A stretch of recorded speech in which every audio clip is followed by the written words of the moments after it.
में पळतात GNH।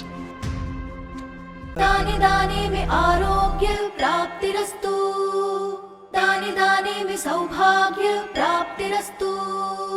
अमृत जैसा इसका स्वाद, ये है पौष्टिकता का प्रसाद। कण कण में पंचामृता, रग रग में पंचामृता, तन मन में पंचामृता, देश भर में पंचामृता, घर घर में पंचामृता प्राप्तिरस्तु। शुद्ध भी, स्वाद भी, सेहत भी। पंचामृता खाओ, हेल्दी जियो।